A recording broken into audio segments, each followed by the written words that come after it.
नमस्कार विद्यार्थी मित्रांनो, मॉनिटरी इकॉनॉमिक्स या विषयाच्या लेक्चर सिरीजमध्ये आपलं पुन्हा मनापासून स्वागत. मागील काही लेक्चर्समध्ये इंट्रोडक्शन ऑफ मनी, पैशाची ओळख या महत्त्वाच्या टायटलखाली आपण महत्त्वाचे काही अभ्यासाचे घटक आपण सविस्तर अभ्यासत आहोत. मागच्या लेक्चरमध्ये एका धोरणाचा म्हणजेच चरणविषयक धोरणाचा मॉनिटरी पॉलिसीचा आपण बारकाईने A to Z अंगाने आपण त्या ठिकाणी अभ्यास केलेला आहे. आज तसंच आपल्याला राज्यकोषीय धोरण म्हणजे काय, राज्यकोषीय धोरणाची संकल्पना, राज्यकोषीय धोरणाची साधने, राज्यकोषीय धोरणांची अंमलबजावणी कशी केली जाते आणि प्रामुख्याने राज्यकोषीय धोरणाची उद्दिष्टे काय आहेत तेही आपण त्या ठिकाणी सविस्तर पाहूया.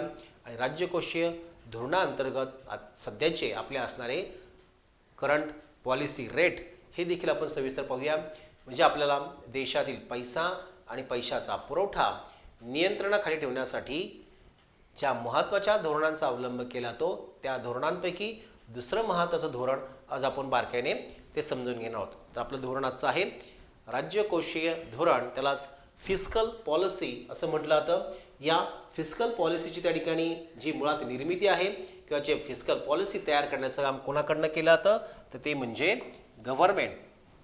इथे आहे, इथे गव्हर्नमेंटच्या माध्यमातून त्या ठिकाणी शासन, मध्यवर्ती सरकार या राज्यकोषीय धोरणाची त्या ठिकाणी काय करत असते, आखणी करत असते आणि त्याची अंमलबजावणी देखील शासनाच्या माध्यमातून ती केली जाते. तर आपण पाहूया राज्यकोषीय धोरण म्हणजे काय, राज्यकोषीय धोरणाची संकल्पना काय सांगते पहा. फिस्कल पॉलिसी, तर फिस्कल पॉलिसी जी आहे ती fiscal policy making by government हा सगळ्यात महत्त्वाचा भाग लक्षात ठेवायचा आहे. सेंट्रल गव्हर्नमेंट, तर या सेंट्रल गव्हर्नमेंटनी तयार केलेली राज्यकोषीय धोरणाची संकल्पना काय सांगते तर पहा इथे या व्याख्येतले महत्त्वाचे टप्पे.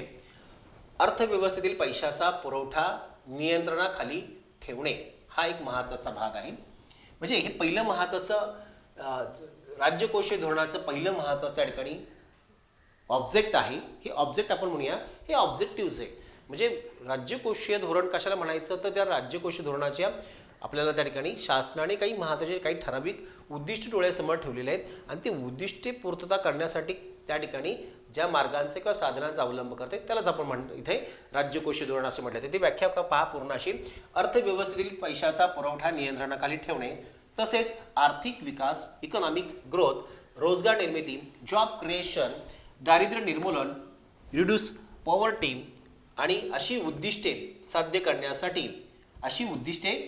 करण्यासाठी मध्यवर्ती शासनाकडून म्हणजेच कोणाकडून, गव्हर्नमेंटकडनं ज्या शब्द आहे ज्या धोरणांची अंमलबजावणी केली जाते त्यास राज्यकोषीय धोरण असे म्हणतात. आय रिपीट अगेन, अर्थव्यवस्थेतील पैशाचा पुरवठा नियंत्रणाखाली ठेवणे, आर्थिक विकास साध्य करणे, रोजगार निर्मिती, दारिद्र्य निर्मूलन अशा उद्दिष्टांची पूर्तता करण्यासाठी मध्यवर्ती सरकार ज्या मार्गांचा किंवा ज्या साधनांचा अवलंब करते त्यालाच राजकोषीय धोरण असे म्हणतात. हे लक्षात घ्या. तिथं ऑब्जेक्टिव्ह जे काही आपल्याला त्या ठिकाणी फुलफिल करायचे असतात सरकारला, ती उद्दिष्टे पूर्तता करण्यासाठी ज्या मार्गांचा अवलंब शासनाला करावा लागतो त्यालाच आपण काय म्हणायचं आहे, राज्यकोषीय धोरण असे म्हणायचं आहे. ते लक्षात घ्या. तर सगळ्यात महत्त्वाची ही सगळी ऑब्जेक्टिव्ह फुलफिल करण्यासाठी त्या ठिकाणी शासनाला काही विशिष्ट धोरणाचा अवलंब करावा लागतो. ते धोरण म्हणजेच राज्यकोषीय धोरण होय. तर ह्या राज्यकोषीय धोरणाची उद्दिष्टे पहा इथे आपण म्हणजे पहा ते जे आपण व्याख्येमध्ये त्याचा थोडासा भाग आलेला आहे त्याचं पुन्हा रिपिटेशन आपण थोडंसं बारकाईने समजून घेऊया. तर आर्थिक स्थैर्य निर्माण करणे हे पहिलं महत्त्वाचं उद्दिष्ट आहे. म्हणजे राज्यकोषीय धोरणांची उद्दिष्टे हे परीक्षेला देखील विचारलं जातं बरं का. तर राज्यकोषीय धोरणांची उद्दिष्ट याच्यामध्ये 4 महत्त्वाच्या उद्दिष्टांचा इथे उल्लेख केलेला आहे. त्यामधलं पहिलं आहे आर्थिक स्थैर्य निर्माण करणे. आर्थिक स्थैर्य निर्माण करणे म्हणजेच काय, देशामधील असणाऱ्या त्या ठिकाणी आर्थिक विकासामध्ये जे काही मोठे चढ उतार, ज्याला आपण तेजी आणि मंदी असे त्या ठिकाणी मोठे अप अँड डाऊन्स निर्माण होतात ते नियंत्रणाखाली ठेवणे म्हणजे त्याला आपण म्हणायचं आर्थिक स्थैर्य. आर्थिक स्थैर्य म्हणजे त्या ठिकाणी आपल्या अर्थव्यवस्था ठिकाणी मोठ्या प्रमाणात त्या ठिकाणी अप अँड डाऊन्स होतात टोकाचे, ते कमी करून त्या ठिकाणी अर्थव्यवस्था एका स्थिर गतीने त्या ठिकाणी पुढे घेऊन जाणे म्हणजेच आर्थिक स्थैर्य निर्माण करणे. तर हे आर्थिक स्थैर्य म्हणजे तेजी व मंदीवर नियंत्रण ठेवणे किंवा ती परिस्थिती नियंत्रणाखाली ठेवणे, त्याला आपण म्हणायचं आहे आर्थिक स्थैर्य निर्माण करणे. तर आपल्याकडे सातत्याने RBI बरोबर त्या ठिकाणी गव्हर्नमेंट देखील याच्यासाठी प्रामुख्याने काम करते. पुढे आहे रोजगार निर्माण करणे, जॉब क्रिएशन. त्या ठिकाणी एम्प्लॉयबिलिटी वाढवण्यासाठी त्या ठिकाणी शासनाकडनं जाणीवपूर्वक प्रयत्न करावे लागतात. ते प्रयत्न साध्य करण्यासाठी देखील या राजकोषीय धोरणांचा देखील अवलंब केला जातो. तर ते कसा ते आपण पुढे पाहूया. तर पूर्ण रोजगार म्हणजेच काय, जास्तीत जास्त किंवा त्याला 100% पूर्ण रोजगाराची संकल्पना जी आहे ती काय सांगते, 100% लोकांना काम मिळणे, सर्वच लोकांच्या हातांना काम मिळणे, 100% रोजगाराची ती संकल्पना आहे. तर आपल्याकडे 100% रोजगार हा कोणत्याच देशामध्ये नाही. इव्हन अमेरिका गेला, इंग्लंडमध्ये गेला, इतर सगळ्याच विकसित राष्ट्रांमध्ये पाहिलं तर 100% जॉब या ठिकाणी आपल्याकडे एम्प्लॉयबिलिटी नाही. काही प्रमाणात का होईना आपल्याकडे बेकारीचं प्रमाण आहे. इतर विकसित देशांच्या तुलनेमध्ये भारतामध्ये ते जास्त आहे. तो भाग बाजूला ठेवा, पण आपल्याकडे विकसित देशांमध्ये देखील 100% रोजगार नाही. मात्र उद्दिष्ट आपण ठेवलेलं आहे पूर्ण रोजगार निर्माण करणे. तर इथे आपल्याला हे त्या ठिकाणी आयडिओलॉजिकल त्या ठिकाणी आपल्याला इथे ऑब्जेक्ट आपण त्या ठिकाणी ठेवलेला आहे, तो म्हणजेच कोणता, पूर्ण रोजगार निर्माण करणे, आर्थिक विकास साध्य करणे. आता ही आर्थिक विकासाची जी प्रक्रिया आहे ती विकासाची प्रक्रिया साध्य करणे हे देखील तुमचं काय आहे, हे शासनाचं महत्त्वाचं उद्दिष्ट आहे. कारण आपण आता कल्याणकारी राज्याची संकल्पना स्वीकारलेली आहे. प्रत्येक राज्य त्या राज्यामध्ये राहणाऱ्या लोकांचा विकास करून त्या ठिकाणी आपलं काय करत आहे, राज्याचा विकास, देशाचा विकास साध्य करण्यासाठी सर्वच आपण प्रयत्नशील आहोत. म्हणून त्या ठिकाणी राज्यकोषीय धोरणांच्या माध्यमातून आर्थिक विकास साध्य करणं हा देखील एक असं महत्त्वाचं उद्दिष्ट आहे. पुढे आहे राहणीमानाच्या पातळीत वाढ करणे, लिव्हिंग ऑफ स्टँडर्ड त्या ठिकाणी हाय केला पाहिजे, म्हणजे आपल्याला त्या ठिकाणी राहणीमानाची पातळी उंचावली पाहिजे. त्यासाठी इथे राज्यकोषीय धोरणाचं देखील हे एक महत्त्वाचं उद्दिष्ट आहे. आर्थिक स्थैर्य निर्माण करणे, पूर्ण रोजगार निर्माण करणे, आर्थिक विकास साध्य करणे, राहणीमानाच्या पातळीमध्ये वाढ करणे, आणखी दारिद्र्य निर्मूलन करणे हेही देखील त्याचं उद्दिष्ट आहे. तिथं लिहिलं नाही आहे, पण चौथा आपण त्याला म्हणूया इथे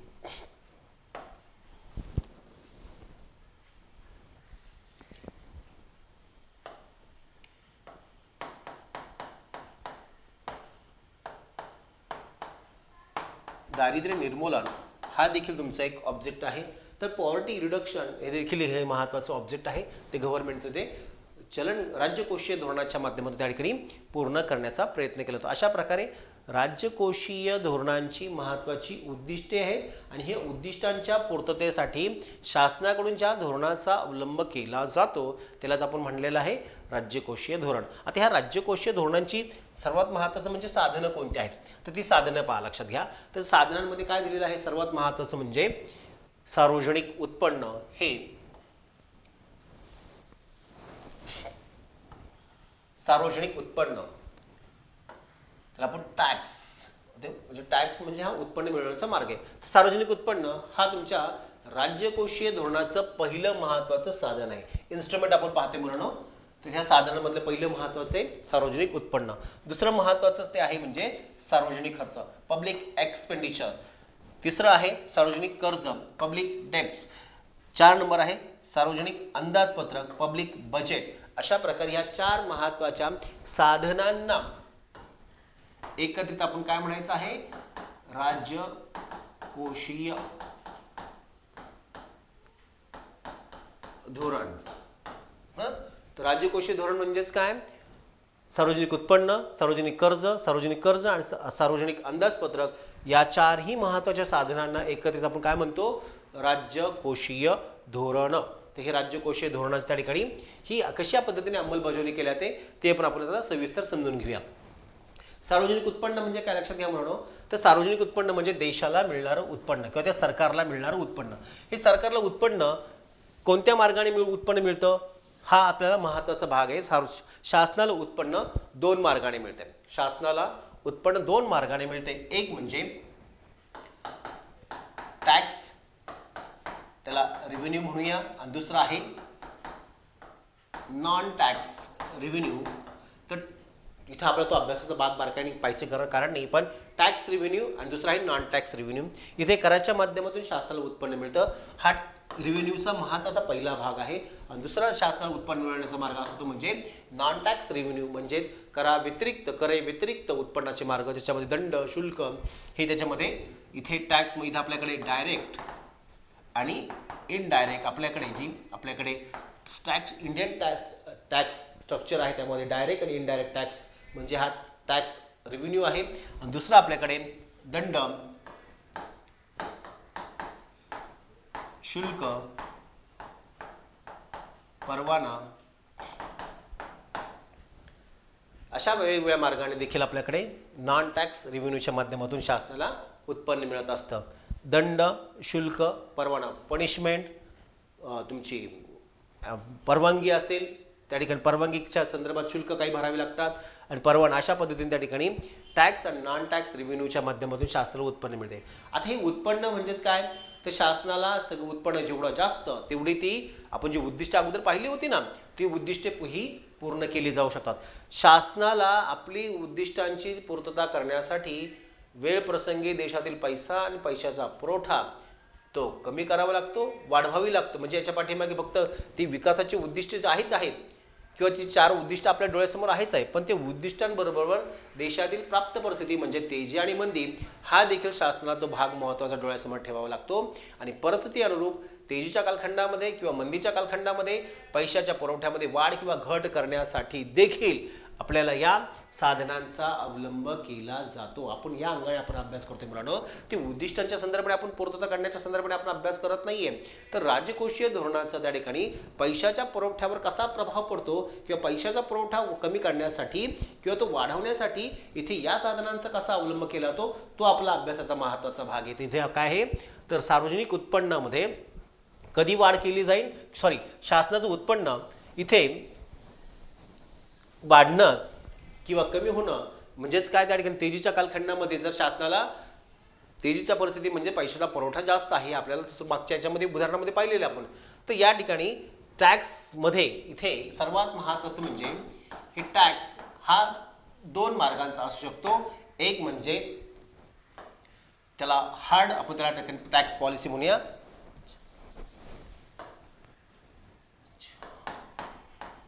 हार्ड टॅक्स पॉलिसी, आणि दुसरे आहे चीप टॅक्स पॉलिसी. म्हणजे इथे महाग कर धोरण आणि तिकडे स्वस्त कर धोरण. इथे महाग कर धोरण म्हणजेच हार्ड टॅक्स पॉलिसी म्हणजेच काय, तर जेव्हा शासन जास्तीत जास्त लोकांवर कर आकारते किंवा कराची व्याप्ती वाढवते त्याला म्हणायचं हार्ड टॅक्स पॉलिसी. ही हार्ड टॅक्स पॉलिसी कधी अवलंबते, परिस्थिती अनुरूप. जेव्हा आपल्या अर्थव्यवस्थेमध्ये तेजीची परिस्थिती झालेली आहे, पैशाचा पुरवठा अर्थव्यवस्थेमध्ये वाढलेला आहे, तेव्हा असा पैशाचा पुरवठा कमी करण्यासाठी शासन काय करते, आपल्या टॅक्स पॉलिसीमध्ये हार्ड टॅक्स पॉलिसीचा अवलंब करते. म्हणजे जास्तीत जास्त लोकांवर कर आकारेल, कराचं प्रमाण वाढवलं जाईल किंवा कराची लोकांवरची व्याप्तीही वाढवली जाईल. अशा प्रकारे हार्ड टॅक्स पॉलिसीचा त्या ठिकाणी अवलंब करून त्या ठिकाणी लोकांकडचा अनावश्यक पैसा काढून घेण्याचं काम या टॅक्स रिव्हेन्यू किंवा गव्हर्नमेंट रिव्हेन्यूच्या माध्यमातून त्या ठिकाणी केला जातो. या उलट मंदीच्या कालखंडामध्ये म्हणजे लक्षात घ्या, ही हार्ड टॅक्स पॉलिसी कधी अवलंबली जाते, ही तेजीच्या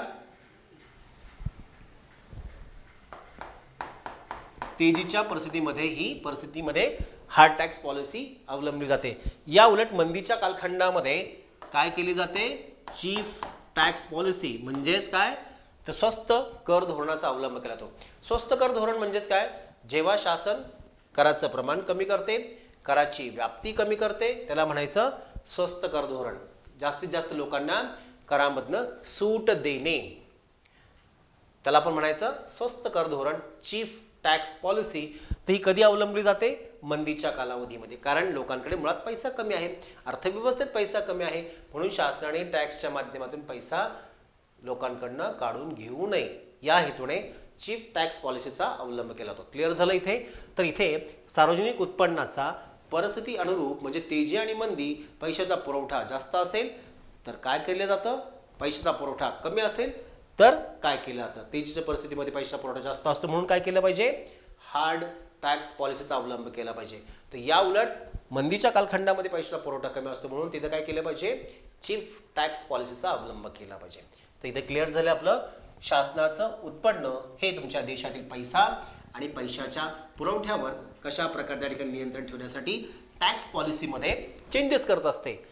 दोन, एक तर अप्पर साईड आणि लोअर साईड आपण त्याला म्हणूया, वरच्या दिशेने जाणारी टॅक्स पॉलिसी आणि खालच्या दिशेने जाणारी टॅक्स पॉलिसी. तर इथे तेजीच्या कालखंडामध्ये वरच्या दिशेने जाणारी पॉलिसी अवलंबली जाते, तर मंदीच्या कालखंडामध्ये खाली जाणारी म्हणजेच रिड्युसिंग टॅक्स पॉलिसी इथे अवलंबली जाते. पुढचं दुसरं महत्त्वाचं त्या ठिकाणी शासनाच्या कर राज्यकोषीय धोरणाचा दुसरा महत्त्वाचा टूल्स आहे ते म्हणजे सार्वजनिक खर्च. सार्वजनिक खर्च हे सगळ्यात महत्त्वाचं आहे, ज्या तुमच्या देशाच्या पैशाच्या पुरवठ्यावर थेट परिणाम करणारं असतं. पैशाचा पुरवठा इमिजिएटली जर वाढवायचा असेल तर पैशाचा पुरवठा शासनाचा खर्च वाढवला पाहिजे. पैशाचा पुरवठा कमी करायचा असेल तर थेट शासनाचा खर्च कमी केला पाहिजे. कारण शासनाचा खर्च हे लोकांचं उत्पन्न असं एक समीकरण आहे. म्हणून काय आहे, इकॉनॉमिक्समध्ये तुमच्या गव्हर्नमेंटच्या आणि लोकांच्या उत्पन्नाचा त्या ठिकाणी जर विचार केला तर शासनाचा खर्च हे लोकांचं उत्पन्न म्हणून त्या ठिकाणी गृहीत धरलं जातं. जेवढं शासनाचा खर्च जास्त तेवढं लोकांचं उत्पन्न जास्त, जेवढा शासनाचा खर्च कमी तेवढं लोकांचं उत्पन्न कमी.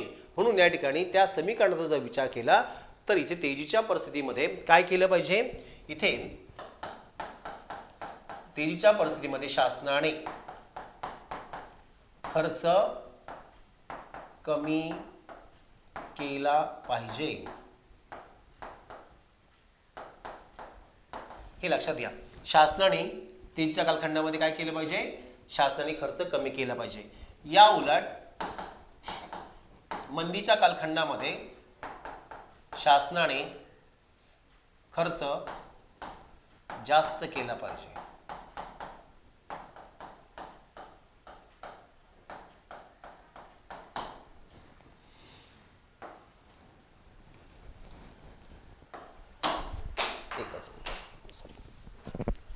तर इथे सर्वात महत्त्वाचं म्हणजे तेजीच्या परिस्थितीमध्ये शासनाने काय केलं पाहिजे, खर्च कमी केला पाहिजे. कारण मुळात अर्थव्यवस्थेमध्ये पैशाचा पुरवठा जास्त आहे. या उलट मंदीच्या कालखंडामध्ये शासनाने काय केलं पाहिजे, खर्च जास्त केला पाहिजे. कारण पैसा हा अर्थव्यवस्थेत कमी आहे. म्हणून त्या ठिकाणी इथे तेजी आणि मंदी या दोन प्राप्त परिस्थितीचा विचार करून शासनाची खर्च आणि खर्चाची धोरणाची त्या ठिकाणी प्रक्रिया ही राबवणे म्हणजे थोडक्यात पैशाच्या पुरवठ्यावर नियंत्रण ठेवलं जातं इथं राज्यकोषीय धोरणाच्या माध्यमातून. पुढे आहे इथे सार्वजनिक कर्ज, उत्पन्न, खर्च याप्रमाणे शासन देखील कर्ज घेते आणि शासनाला देखील हा कर्जाचा हा महत्त्वाचा भाग आपल्या त्या ठिकाणी विचारात घेणं गरजेचं आहे. जे राज्यकोषीय धोरणामध्ये इथे सर्वात महत्त्वाचं ते साधन संबंध पब्लिक डेप्ट. तर शासनाने इथे काय केलं पाहिजे, इथे तेजीच्या परिस्थितीमध्ये इथे तेजीची परिस्थिती असेल आणि इकडे मंदीची परिस्थिती, तर या दोन परिस्थितीमध्ये आपल्या कर्जाच्या धोरणामध्ये काय केलं पाहिजे, तर जेव्हा अर्थव्यवस्थेमध्ये पैशाचा पुरवठा हा कसा असतो, जास्त असतो आणि मग असा पैशाचा पुरवठा जास्त असल्यामुळे त्या ठिकाणी कर्ज त्या ठिकाणी कमी घेतली पाहिजे. कर्ज कमी घेतली पाहिजे. आपल्याकडे तेजीची परिस्थिती जास्त आहे म्हणजेच काय, तेजीची परिस्थिती आहे म्हणजेच आपल्याकडे पैशाचा पुरवठा जास्त आहे आणि अशा पैशाचा पुरवठा जास्त असताना देखील शासनाने आणखीन परकीय देशांकडनं कर्ज घेतलं, IMF कडनं कर्ज घेतलं किंवा तुमच्या वर्ल्ड बँकेकडून कर्ज घेतलं किंवा ब्रिक्स बँकेकडून कर्ज घेतलं किंवा देशातल्या RBI कडनं कर्ज घेतलं आणि तो आणखीन लोकांवरचं खर्च केला प्रोजेक्टवर किंवा विकासाच्या कामांवर, तर काय होणार आहे, शासनाकडच्या हातातला पैसा हा लोकांकडे आणखीन पुन्हा वाढेल आणि अर्थव्यवस्थेमध्ये ऑलरेडी पैशाचा पुरवठा जास्त असल्यामुळे आणखीन अतिरिक्त पैशाची भर पडेल आणि आपल्या अर्थव्यवस्थेमध्ये अतिरिक्त पैसा निर्माण झाल्यामुळे काय होईल, मग इथे महागाई आणखीन वाढू शकते. म्हणून त्या ठिकाणी काय होणार, इथे आपल्याला तेजीच्या कालखंडामध्ये शासनाने कर्ज घेऊ नये, अनावश्यक आहे, गरज नाही आहे. म्हणजे आता पैशाची मुळात पैसा पुरवठा ऑलरेडी जास्त आहे, अशा पैसा पुरवठ्याच्या कालखंडामध्ये त्या ठिकाणी शासनाने आपल्या कर्जाला त्या ठिकाणी काय केलं पाहिजे, होल्डवर ठेवलं पाहिजे, कर्ज घेतली नाही पाहिजे. या उलट मंदीच्या परिस्थितीमध्ये शासनाने काय केले पाहिजे, कर्ज जास्तीत जास्त प्रमाणात घेतले पाहिजे. इथे काय केले पाहिजे, कर्ज जास्त घेतली पाहिजे.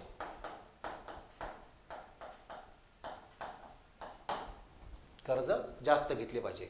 कोणत्या कालखंडामध्ये? मंदीच्या कालखंडात. कारण पैशाचा पुरवठा कमी झालेला आहे, लोकांच्या हातात पैशाचा पुरवठा कमी आहे आणि मग त्या ठिकाणी हा पैशाचा पुरवठा वाढवायचा असल्यास शासनाने काय केलं पाहिजे? मध्यवर्ती बँक म्हणा किंवा आंतरराष्ट्रीय पातळीवरच्या वेगवेगळ्या इन्स्टिट्यूशन्स असेल किंवा परकीय सरकार असतील त्यांच्याकडनं जास्तीत जास्त कर्ज घेऊन ते लोकांपर्यंत तो पैसा पुरवण्यासाठी त्या ठिकाणी त्या कर्जाच्या मार्गाचा अवलंब केला तर तो संयुक्तिक ठरू शकतो. मात्र तेजीच्या कालखंडामध्ये शासनाने कर्ज घेणं हे संयुक्तिक नाही, ही मात्र बाब लक्षात ठेवायची आहे. तिथे तेजीच्या कालखंडामध्ये कर्ज कमी करणे आणि मंदीच्या कालखंडामध्ये कर्ज जास्त काढणे हे संयुक्तिक आहे. आता शेवटचा जो राहिलेला आहे तो म्हणजेच अंदाजपत्रक. तर शासनाने आपल्या सार्वजनिक उत्पन्न, सार्वजनिक खर्च, सार्वजनिक कर्ज अशा मार्गांचा त्या ठिकाणी परिस्थिती अनुरूप त्या ठिकाणी विचार करून त्या ठिकाणी अवलंब करते किंवा त्यामध्ये त्या धोरणांमध्ये बदल करत असते. तसंच इथे अंदाजपत्रकाच्या संदर्भात पण आहे. अंदाजपत्रकाच्या माध्यमातून त्या ठिकाणी ते अंदाजपत्रक वार्षिक असतं हे आपल्याला माहिती आहे मुलांनो. अंदाजपत्रकावर एक आपण स्वतंत्र लेक्चर घेणार आहोत. तर अंदाजपत्रकाच्या माध्यमातून त्या ठिकाणी येणाऱ्या पुढच्या फायनान्शियल इयरमध्ये त्या ठिकाणी कोणत्या बाबींवर खर्च करायचा आहे, किती प्रमाणात खर्च करायचा आहे याचा पूर्वनियोजित स्वरूपाचा आराखडा त्या अंदाजपत्रकामध्ये दिलेला असतो. म्हणजे त्याच्यामध्ये सर्वच असतं, म्हणजे उत्पन्न, खर्च, कर्ज या तीनही बाबींचं त्यामध्ये पूर्वलिखित स्वरूपाचा आराखडा हा अंदाजपत्रकामध्ये मांडलेला असतो. मग अशा अंदाजपत्रकाची त्या ठिकाणी दिशा ही काय दिशा किंवा रचना ही ठरवत असताना प्राप्त परिस्थिती विचारात घेतली जाते. म्हणजे देशातील तेजी आणि मंदी म्हणजे देशातील पैसा आणि पैशाचा पुरवठा हा किती प्रमाणात आहे, तो जास्त आहे म्हणजे तेजी आहे, कमी आहे म्हणजे मंदी आहे, याचा सारासार विचार करून त्या ठिकाणी आपल्या बजेटची त्या ठिकाणी आउटलाईन ही तयार केली जाते. म्हणजे आपल्याकडे जर तेजी असेल तर मॅक्झिमम त्या ठिकाणी खर्चाचं त्या ठिकाणी प्रमाण या अंदाजपत्रकामध्ये ठेवला तर जर तेजी असेल तर खर्चाचं प्रमाण हे कमी प्रमाणात ठेवलं तर याउलट मंदी असेल तर खर्चाचं प्रमाण हे मोठ्या प्रमाणात बजेटमध्ये वाढवलं जातं. अशा प्रकारे हे अंदाजपत्रक हा देखील तुमच्या अर्थव्यवस्थेमधील असणारा पैसा आणि पैशाचा पुरवठा हा नियंत्रणाखाली ठेवण्यासाठी इथे बजेटची त्या ठिकाणी दिशा आणि रचना ही ठरवली जाते. बजेट हे मोठ्या आकड्यांचं ठेवायचं आहे की ते कमी आकड्यांचं ठेवायचं आहे हे प्राप्त परिस्थितीवरती अवलंबून असतं. अशा प्रकारे ते चलन राज्यकोषीय धोरण म्हणजे काय आणि राज्यकोषीय धोरणांची त्या ठिकाणी आपण कशी अंमलबजावणी केली हे पाहिलेले आहे. आता इथे परिस्थितीनुसार म्हणजे तेजी आणि मंदीनुसार त्या ठिकाणी जसं आपण त्या ठिकाणी संख्यात्मक पतनियंत्रणाच्या संदर्भात आपण पाहिलं होतं तसं आपण इथे थोडंसं आपण इथे राज्यकोषीय धोरणांच्या संदर्भामध्ये काय केलं जाऊ शकतं तेही महत्त्वाचं आहे, लक्षात घ्या.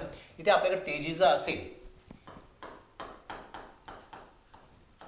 असेल तर काय केलं पाहिजे? इथे आता शासनाने टॅक्स वाढवला पाहिजे की कमी केलं पाहिजे? तर तेजीच्या कालखंडामध्ये टॅक्स शासनाने काय केला पाहिजे? तो वाढवला पाहिजे. तेजीच्या कालखंडामध्ये टॅक्स वाढवला पाहिजे, मंदीच्या कालखंडामध्ये टॅक्स कमी केला पाहिजे. तर टॅक्स लक्षात ठेवा. टॅक्स मंदीच्या कालखंडामध्ये वाढवला पाहिजे आणि मंदीच्या कालखंडामध्ये तो कमी केला पाहिजे. पुढे शासनाने खर्च जो आहे तो खर्च काय केला पाहिजे? तर तेजीच्या कालखंडामध्ये तो कमी केला पाहिजे. खर्च जो आहे इथे मंदीमध्ये खर्च वाढवला पाहिजे आणि इथे तेजीमध्ये तो कमी केला पाहिजे. हे लक्षात घ्या. इथे थोडंसं वेगळे शासनाने खर्च काय केला पाहिजे? मंदीमध्ये वाढवला पाहिजे आणि शासनाने खर्च तेजीमध्ये तो कमी केला पाहिजे, घट केली पाहिजे. इथे सार्वजनिक कर्ज वाढवायचे की कमी करायचे? तर त्या ठिकाणी कर्ज तेजीच्या कालखंडामध्ये कर्ज हे घेतलं नाही पाहिजे. म्हणजेच काय? इथे तेजी आपण त्या ठिकाणी म्हणूया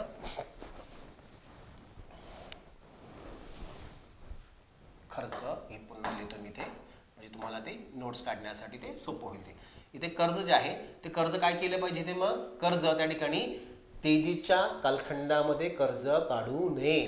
म्हणजे तेजीच्या कालखंडामध्ये कर्जामध्ये घट केली पाहिजे आणि मंदीच्या कालखंडामध्ये कर्ज वाढवली पाहिजे. तर इथे वाढ कधी केली पाहिजे?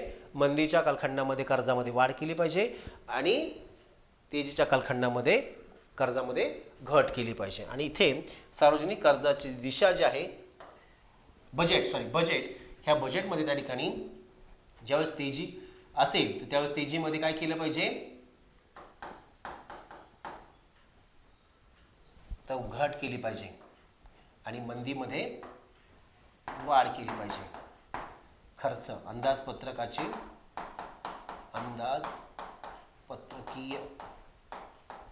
आकडे आपण त्याला म्हणूया आकडे वाढवायचे. कधी वाढवायचे आकडे, ते मंदीच्या कालखंडामध्ये ते आकडे वाढवले पाहिजे आणि तेजीच्या कालखंडामध्ये त्या ठिकाणी तुमची ती घट केली पाहिजे. अशा प्रकारे प्राप्त परिस्थितीनुसार म्हणजे तेजी आणि मंदी याच्यामध्ये त्या ठिकाणी या सर्वात महत्त्वाचं म्हणजे बदल केला जातो. इथे आपल्या लक्षात घ्या, राज्यकोषीय धोरणांची आपण संकल्पना पाहिलेली आहे, राज्यकोषीय धोरणांची आपण साधने पाहिलेली आहेत, राज्यकोषीय धोरणांचा त्या ठिकाणी परिस्थिती अनुरूप म्हणजे तेजी आणि मंदीमध्ये त्यामध्ये वाढ करायची की घट करायचे हा देखील पाहिला आहे.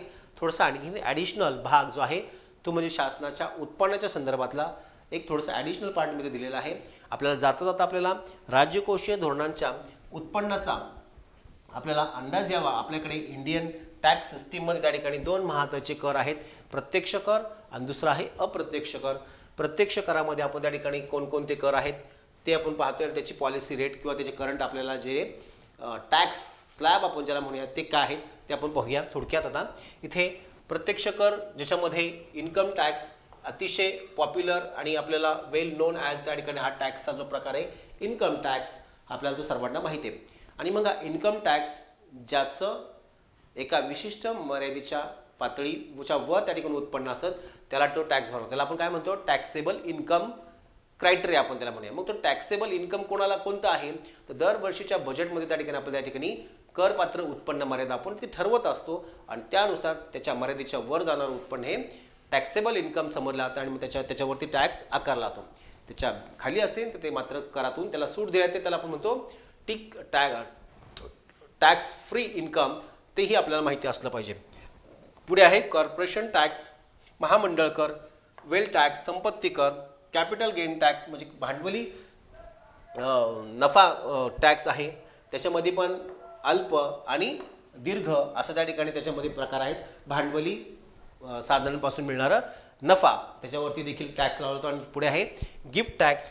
गिफ्ट टॅक्स म्हणजे उपहार कर, भेट किंवा त्या ठिकाणी आपण उपहार म्हणजे त्या ठिकाणी बक्षीस टॅक्स असंही त्याला म्हटलं जातं. तर अशा वेगळ्या प्रकारचे टॅक्स जे आहेत ते कोणते आहेत, प्रत्यक्ष कराचे जे प्रकार आहेत त्याच्यावरती आपण सविस्तर आपण पुढच्या लेक्चरमध्ये बोलूया. इथे मात्र जाता आपल्याला प्रत्यक्ष करामध्ये हे मेजर टॅक्सेस आपल्याकडे त्या ठिकाणी इन्कम टॅक्स, कॉर्पोरेशन टॅक्स, वेल टॅक्स, कॅपिटल गेन टॅक्स आणि गिफ्ट टॅक्स असे महत्त्वाचे ते कर आहेत. आणि पुढे इनडायरेक्ट टॅक्स या पर्टिक्युलर बाजूमध्ये त्या ठिकाणी आपल्याला पाहिलं. त्याच्यामध्ये आता आपल्याकडे पूर्वी आपल्याकडे जवळपास 17 ते 18, 19 टॅक्स आपल्या ठिकाणी या अप्रत्यक्ष करामध्ये होते. मात्र आपल्याकडे जुलै 2017 पासून आपल्याकडे सगळ्यात महत्त्वाचा जो बदल केला इनडायरेक्ट टॅक्समध्ये, त्या इनडायरेक्ट टॅक्समध्ये आपण त्या ठिकाणी GST आपण त्या ठिकाणी काय केलेलं आहे, अडॉप्ट केलेलं आहे. आणि GSTचा त्या ठिकाणी आपण अवलंब केल्यामुळे आपल्याकडे GST म्हणजे वस्तू व सेवा करच्या अंतर्गत त्या ठिकाणी आपल्याला तीनच महत्त्वाचे ते GSTचे स्लॅब आपल्याला द्या. त्याच्यामध्ये देखील आपल्याकडे GST व्हर्जन 2 चे त्या ठिकाणी मी स्लॅब लिहिलेले आहेत. GST व्हर्जन 1 चे स्लॅब हे 4 प्रकारे होते, इथे मात्र इथं 3च आहे. इसेन्शियल गुड्स ज्याच्यावरती फक्त 5% कर आकारला जातो. मोस्ट इम्पॉर्टंट सर्व्हिसेस आणि गुड्स त्याच्यावरती 18% आणि लक्झरी आयटम किंवा डिमेरिट्स गुड्स असतील किंवा हार्मफुल गुड्स असेल त्याच्यावरती मात्र 40% हा टॅक्स हा आकारला जातो. अशा प्रकारे डायरेक्ट आणि इनडायरेक्ट टॅक्स हा तुमच्या शासनाच्या कर उत्पन्न म्हणून त्या ठिकाणी ओळखलं जातं. लक्षात घ्या, शासनाचा कर उत्पन्न जो मार्ग आहे ते 2 प्रकारचे आपल्याकडे मार्ग आहेत. एक म्हणजे प्रत्यक्ष कर आणि दुसरा आहे अप्रत्यक्ष कर. अशा प्रकाराला शासनाला उत्पन्न मिळवून देण्यासाठी भारतामध्ये इंडियन टॅक्स स्ट्रक्चरमध्ये 2 महत्त्वाचे कर आहेत, प्रत्यक्ष आणि दुसरा आहे अप्रत्यक्ष कर. हे मात्र आपण लक्षात ठेवायचं आहे. तर बऱ्यापैकी आज आपण त्या ठिकाणी राज्यकोषीय धोरण म्हणजे काय, राज्यकोषीय धोरणाची संकल्पना, राज्यकोषीय धोरणांची साधने ज्याच्यामध्ये 4 साधनांचा आपण उल्लेख केला. सार्वजनिक उत्पन्न, सार्वजनिक खर्च, सार्वजनिक कर्ज आणि सार्वजनिक अंदाजपत्रक या 4 साधनांचा देशाची ती उद्दिष्टे पूर्ण करण्याबरोबरच देशातील पैसा आणि पैशाचा पुरवठा नियंत्रणाखाली ठेवण्यासाठी देखील या राज्यकोषीय धोरणाचा अवलंब केला जातो. अशा प्रकारे A to Z माहिती आपण त्या ठिकाणी राज्यकोषीय धोरणाच्या संदर्भातली आपण देखील पाहिलेली आहे. अद्यापही ज्या विद्यार्थ्यांनी मात्र या मॉनिटरी इकॉनॉमिक्सच्या लेक्चर सिरीजच्या माध्यमातून जे लेक्चर पाहत आहेत पण अद्यापही चॅनलला सबस्क्राईब केलं नसेल तर मात्र सबस्क्राईब करून घ्या. आपल्याला नवनवीन अर्थशास्त्राचे असेच आपण सर्व व्हिडिओ येणाऱ्या पुढच्या कालावधीमध्ये आपण तयार करणार आहोत, देणार आहोत. वर्गाच्या विद्यार्थ्यांना त्याचा फायदा होणार आहे. आत्ता फक्त मॉनिटरी इकॉनॉमिक्स ही लेक्चर सिरीज आपली चालू आहे. येणाऱ्या पुढच्या कालावधीमध्ये आपल्याला अर्थशास्त्राच्या वेगवेगळ्या विषयांच्या संदर्भाने आणि कॉम्पिटेटिव्ह एक्झामच्या संदर्भाने देखील आपण त्या ठिकाणी हे सगळे लेक्चरच्या सिरीज आपण त्या ठिकाणी करणार आहोत. आपल्या महत्त्वाचा या चॅनलचा हेतू आहे की इकॉनॉमिक्स इन डिटेल आणि सिम्पली त्या ठिकाणी आपल्याला करण्याचा प्रयत्न आहे. एकदा साध्या सोप्या पद्धतीने अर्थशास्त्र आणि थोडंसं व्यापक स्वरूपामध्ये सांगण्याचा प्रयत्न या यूट्यूब चॅनलच्या माध्यमातून केला जाणार आहे. तर तुमचं मनापासून धन्यवाद. जर हे दोन्ही त्या ठिकाणी आपल्याला चलनविषयक धोरण आणि राज्यकोषीय धोरण हे जर आपल्याला आवडले असेल तर नक्की लाईक करा, कमेंट्स करा, आपल्या मित्रांना शेअर करा. आणखी याच्यामध्ये काही सुधारणा आवश्यक असतील तर नक्की कमेंट बॉक्समध्ये त्या कमेंट्स टाका, जेणेकरून पुढच्या लेक्चर्समध्ये आणखी काही महत्त्वाची सुधारणा किंवा बदल आपल्याला करणं अपेक्षित आहे ते केले जातील. तर थँक्यू, धन्यवाद. तर पुन्हा भेटूया पुढच्या नवीन टॉपिकसह. थँक्यू.